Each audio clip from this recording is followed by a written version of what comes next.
नमस्कार मित्रांनो. 2025 हे संपूर्ण वर्ष थोडं खात आहे. कारण 2025 मध्ये महत्त्वपूर्ण जे ग्रह आहेत, मोठे जे महत्त्वपूर्ण ग्रह आहेत, जसं की शनी, राहू, केतू आणि गुरु हे सर्व ग्रह राशांतर करणार आहेत. एकाच वर्षामध्ये हे सर्व ग्रह राशांतर करणार आहेत आणि सगळ्यात पहिली आणि महत्त्वाची गोष्ट म्हणजे सगळ्यात महत्त्वपूर्ण ग्रह शनी हा 29 मार्च नंतर आत्तापर्यंत जो की कुंभ राशीमध्ये भ्रमण करत होता, आता तो मीन राशीमध्ये भ्रमण करणार आहे. वृश्चिक राशीबद्दल सांगायचं झालं तर हा जो शनी आहे, हा शनी तुमच्या चतुर्थ स्थानामध्ये भ्रमण करत होता गेल्या 2.5 वर्षापासून. त्याचे काही प्रभाव परिणाम तुम्ही निश्चितच तुमच्या वैयक्तिक जीवनामध्ये अनुभवलेले असते.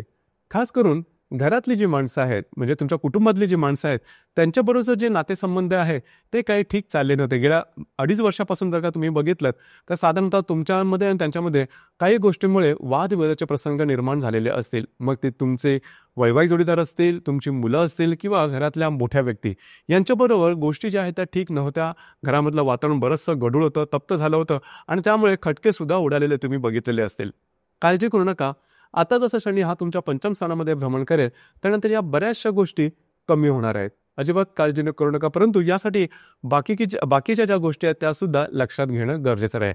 लक्षात घ्या, तसं पाहिलं तर शनी जो ग्रह आहे, हा शनी ग्रह वृश्चिक राशीसाठी अशुभ फलदायी ग्रह मानला जातो, कारण हा तुमचा तृतीय आणि चतुर्थेश आहे.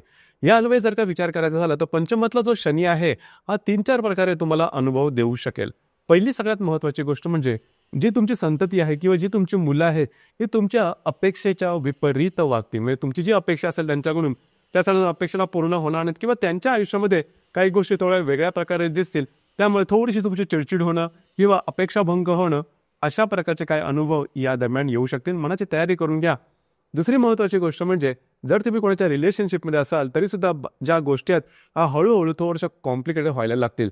म्हणजे तुमच्यामध्ये आणि तुमच्या रिलेशनशिपमध्ये ज्या व्यक्ती आहेत त्यांच्यामध्ये संदेहाचं वातावरण तयार होणं, छोट्या छोट्या गोष्टीमुळे गोष्टी थोड्याशा टोकाला जाणं, खास करून येणाऱ्या 2 ते 3 महिन्यामध्ये अशा प्रकारचे अनुभव तुम्हाला जास्तच प्रमाणात जाणवतील. त्या संदर्भात थोडंसं तडजोडीचं धोरण घेणं गरजेचं राहील. तुमची जी रास आहे ही थोडीशी ज्याला आपण हट्टी रास आहे, आपल्या मतावर ठाम राहणारी आहे आणि लवकर डाऊट घेणारी आहे. संदेह तुम्ही लवकर करता, तर या गोष्टीवर थोडंसं लक्ष देणं गरजेचं राहील. याचप्रमाणे ज्या गर्भवती महिला आहेत त्यांनी स्वतःच्या आरोग्याकडे लक्ष देणं अत्यंत आवश्यक राहील.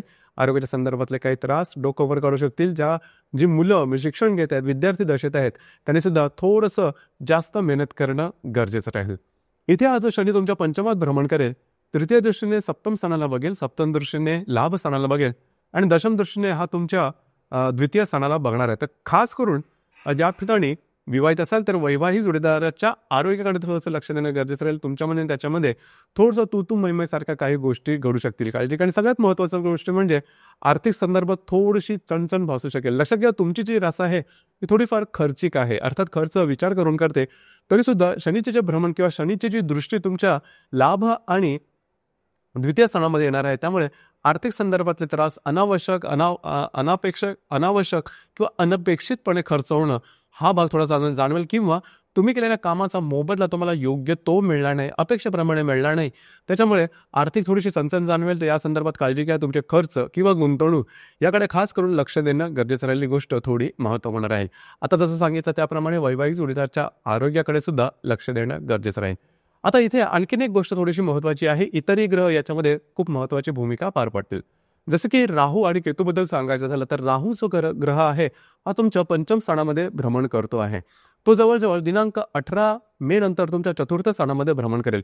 इथे एक गोष्ट सगळ्यात महत्त्वाची आहे, ती म्हणजे एप्रिल आणि मेच्या जवळजवळ 18 तारखेपर्यंत शनी आणि राहू दोन्ही जे महत्त्वाचे मोठे पापग्रह आहेत हे तुमच्या 5व्या स्थानामध्ये भ्रमण करणार आहेत. तर साधारणतः या 1.5-2 महिन्यामध्ये म्हणजे एप्रिल आणि मे या 2 महिन्यामध्ये जर तुम्ही कोणाच्या रिलेशनशिपमध्ये असाल तर धरून चला की गोष्टी थोड्याशा तुमच्या अपेक्षेच्या विपरीत येतील. छोट्या छोट्या गोष्टीमुळे जे तुमचे नातेसंबंध आहेत हे टोक गाठू शकतील. खास तुमच्या गर्भवती महिला आहेत त्यांनी सुद्धा स्वतःच्या आरोग्याकडे लक्ष देणं गरजेचं राहील. छोटे जरी तुम्हाला काही गोष्ट लक्षणं वेगळी दिसली तर लगेचच्या लगेच त्याच्यावरती काम करणं अतिशय आवश्यक राहील. पुढे जाऊन त्या गोष्टी तुमच्यासाठी थोड्याशा गुंतागुंतीच्या होऊ शकते. याचप्रमाणे विद्यार्थी दशेत असणाऱ्या ज्या विद्यार्थी आहेत त्यांनी सुद्धा स्वतःच्या तयारीवरती किंवा अभ्यासावरती लक्ष देणं गरजेचं आहे. जर तुम्ही शेअर मार्केटमध्ये ट्रेड करत असाल तर खास करून एप्रिल आणि मे या 2 महिन्यामध्ये कुठल्याही प्रकारचे रिस्क असेल, छोटी असेल किंवा मोठी, अजिबात घेऊ नका. तुम्ही त्याच्यामध्ये फसले जाल किंवा गुंतले जाल आणि गोष्टी थोड्याशा तुमच्यासाठी हानिकारक होऊ शकतील, ही गोष्ट महत्त्वपूर्ण आहे.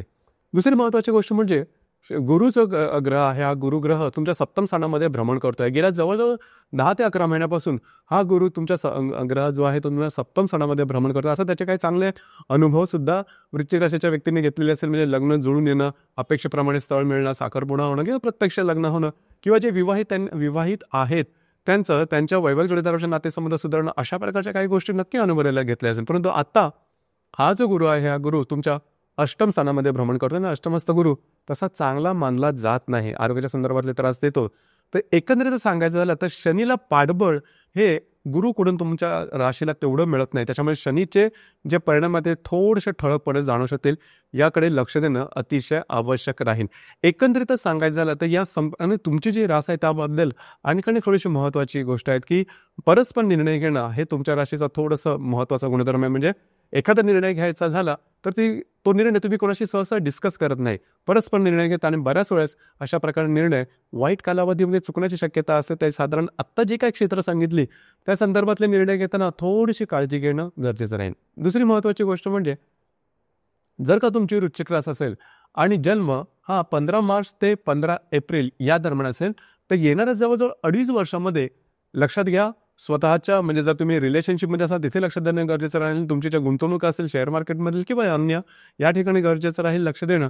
आणि महत्त्वाचं म्हणजे जर तुम्ही रिलेशनशिपमध्ये असाल तिथे गोष्टी कॉम्प्लिकेट होऊ शकतील, आणि जे तुमची संतती असेल त्यांच्या संदर्भात अपेक्षे विपरीत त्यांचे वागणूक तुम्हाला दिसणे, या गोष्टीवर थोडंसं लक्ष देणं गरजेचं राहील. लगेचच्या लगेच जर का पाहायचं झालं तर साधारणतः ज्यांचा जन्म 15 मार्च ते जवळजवळ 20 मार्च या दरम्यान असेल त्यांनी खास करून जे तुमचं रिलेशनशिप आहे त्याकडे लक्ष देणं गरजेचं राहील, गुंतवणुकीकडे लक्ष द्या. आणि महत्त्वाचं म्हणजे त्या गर्भवती महिला आहेत या कालावधीतल्या त्यांनी स्वतःच्या आरोग्याकडे लक्ष देणं अत्यंत आवश्यक राहील. देण्याचे 2 महिने जवळजवळ एप्रिल आणि मार्च हे तेवढेसे सोपे नसणार आहे. एकंदरीतच सांगायचं झालं तर येणारा जो शनीचा जो कालावधी आहे, शनीचं ट्रान्झिशन आहे तुमच्या 5व्या स्थानामध्ये, हे थोडंसं आत्ता जे सांगितलं त्या क्षेत्रामध्ये तापदायक होऊ शकेल. मात्र काळजी करू नका, गुरु जो 2026 नंतर तुमच्या भाग्यस्थानात जाईल त्यानंतर गोष्टी बऱ्याचशा तुमच्या अबायकात येऊ शकतील. अर्थात त्याबद्दल गुरुचं ज्यावेळेस ट्रान्झिशन किंवा गुरुचं जो राशीबद्दल असेल त्यावेळेस या दरम्यान आपण याबद्दल निश्चित प्रकारे बोलू. परंतु आत्ता सांगायचं झालं तरी आत्ता ज्या काही गोष्टी सांगितल्या त्यावर थोडंसं लक्ष देणं गरजेचं राहील. धन्यवाद.